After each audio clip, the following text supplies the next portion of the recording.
In the mid-19th century, many women died in maternity wards because doctors performed autopsies and immediately delivered babies without washing their hands.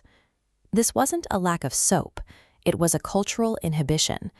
Physicians found the idea that their hands could carry invisible death so offensive that they ignored the evidence, leading to catastrophic outbreaks of septicemia, a life-threatening infection of the blood. Today, we back up our photos.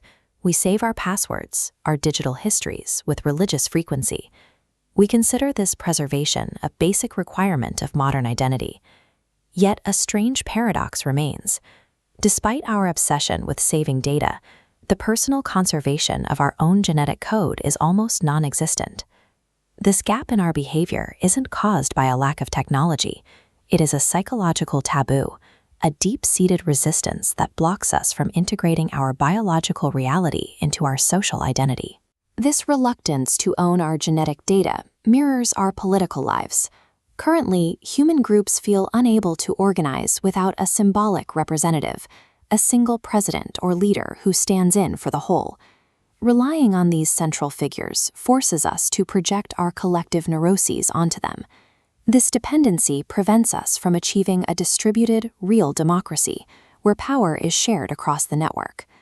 Sequencing and preserving your DNA shifts the anchor of your identity from a symbolic name granted by the state to an objective biological record. By claiming this code, you establish an autonomy that reduces the psychological need for a symbolic leader to represent your existence. To find the root of this dependency, we have to look at how history has structured the human mind. First came the civilization of the signifier.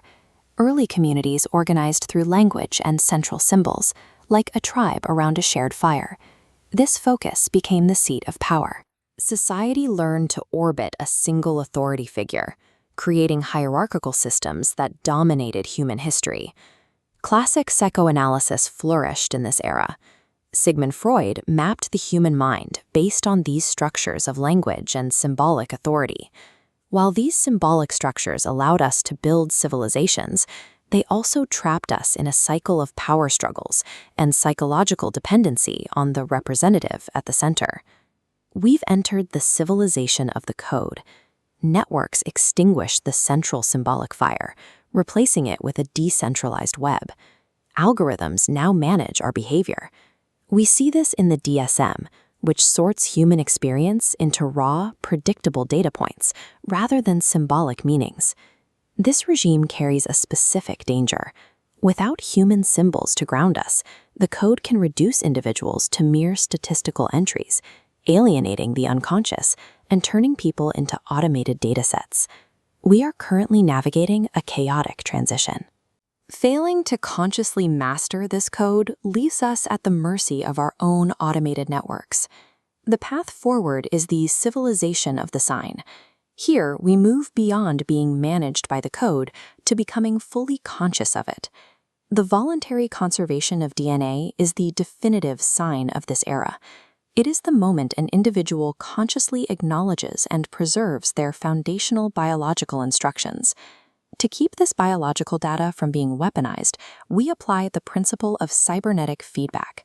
Cybernetics is the study of control systems in machines and living things, and feedback is the process where a system's output is returned as input to allow for self-regulation. Psychoanalysis demonstrates that this feedback loop is the literal structure of human desire. By integrating this self-regulating loop into our genetic records, we ensure that our biological data serves human consciousness rather than totalitarian control.